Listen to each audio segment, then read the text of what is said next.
میرے محترم بھائیو، اشفاق احمد ہمارے ملک کے ایک بڑے رائٹر ہیں۔ وہ لکھتے ہیں کہ میں اپنے بابا جی کے پاس گیا،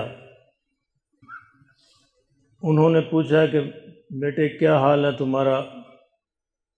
تو میں نے کہا کہ بابا جی بڑا اللہ کا شکر ہے، بڑی اللہ کی نعمتیں ہیں، اللہ نے ہر آسانی فراہم کر رکھی ہے، اللہ کا شکر ہے، اولاد بھی اچھی ہے، کاروبار بھی اچھا ہے، گھر بار بھی اچھا ہے، سارے معاملات بڑے اچھے چل رہے ہیں اور مجھے کسی قسم کی کوئی پریشانی نہیں، بہت اللہ کا احسان ہے۔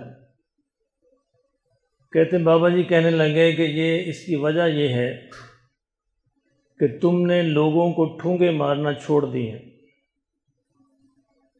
میں نے کہا بابا جی اس کا کیا مطلب ہے؟ ٹھونگے مارنے کا کیا مطلب ہے؟ کیا ہوتا ہے یہ؟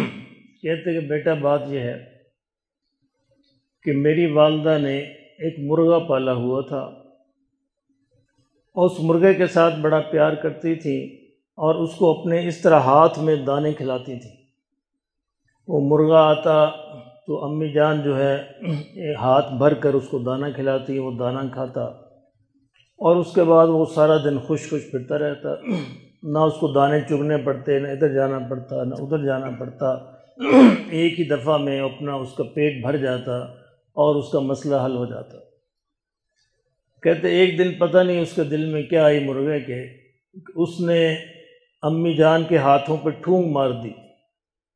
جو ہی انہوں نے ہاتھ آگے کیا، اس نے بجائے دانہ چگنے کے ٹھونگ مار دی، ظاہر بہت زخم ہوتا ہے اس سے، تو امی جان کا ہاتھ کانپا اور دانے جو ہے گھر میں بکھر گئے۔ اس کے بعد کہتے وہ مرغا جو ہے کبھی ادھر بھاگا، کبھی ادھر بھاگا، کبھی ادھر بھاگا، پورے گھر میں پھر پھر کر اس نے کئی گھنٹے لگا کر دانے چگے، اور دانے کھانے کے بعد خود بھی تھک گیا، اس کا پیٹ بھی نہ بھرا اور سارا دن پریشان رہا۔ کہتے کہ برخوردار جب تم لوگوں کو ٹھونگے مارتے ہو تو اللہ تمہارا رزق اس طرح بکھیر دیتا ہے، جس طرح اس مرغے کا رزق بکھیرا۔ پہلے اس کو ایک ہی جگہ سے آسانی سے مل جاتا تھا، اور جب اس نے ٹھونگ ماری تو اللہ نے اس کا رزق کو بکھیر دیا، اسے محنت کرنی پڑی، دوڑنا بھاگنا پڑا، اور پھر بھی اس کا پیٹ نہ بھرا، پریشان بھی ہوا۔ کہتے اس طرح انسان جب جو ٹھونگے مارنا چھوڑ دیتا ہے تو اللہ اس کا رزق آسانی سے فراہم کر دیتا ہے، کیونکہ وہ دوسروں کے لیے آسانی کرتا ہے۔ میں نے کہا بابا جی ٹھونگے کیا ہوتی ہیں؟ کہتے بیٹا یہ ٹھونگے حسد کی ہوتی ہیں، لوگوں کے ساتھ حسد کی ٹھونگ، کینہ، بغض، تکبر، غرور، ریاکاری، جھوٹ، غیبت، غصہ، لالچ، حرص، ہوس، یہ ساری ٹھونگے ہیں جو تم انسانوں کو مارتے ہو، اور جتنی ٹھونگے زیادہ مارو گے اللہ اتنا ہی تمہارا رزق کو زیادہ بکھیر دے گا۔ یہ اللہ کی بڑی نعمت ہوتی ہے کہ اللہ کسی کو آسانی والا رزق فراہم کرے۔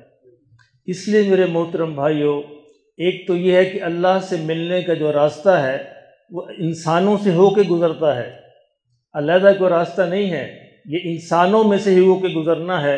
انسانوں سے جتنے اچھے تعلقات ہوں گے، انسانوں کے ساتھ جتنا اچھا سلوک ہوگا، جتنا اچھا برتاؤ ہوگا، اللہ پاک بھی اتنا ہی اچھا برتاؤ کریں گے۔ اور یہ کوئی بنی بنائی بات نہیں ہے، آقا دو عالم صلی اللہ علیہ وسلم نے ارشاد فرمایا، ارحم من فی الارض یرحمک من فی السماء، تم زمین والوں پر رحم کرو، آسمان والا تم پر رحم کرے گا۔ کرو مہربانی اہل زمین پر، خدا مہرباں ہوگا عرش بری پر۔ یہ وہی بات ہے جو اشفاق احمد کے بابا جی نے کہی کہ انسان جتنا انسانوں سے محبت کرتا ہے، جتنا ان کے لیے آرام اور سہولت فراہم کرتا ہے، اتنا ہی اللہ اس کے لیے آرام اور سہولت فراہم کرتا ہے۔ اللہ ہمیں اس کی سمجھ نصیب فرمائے۔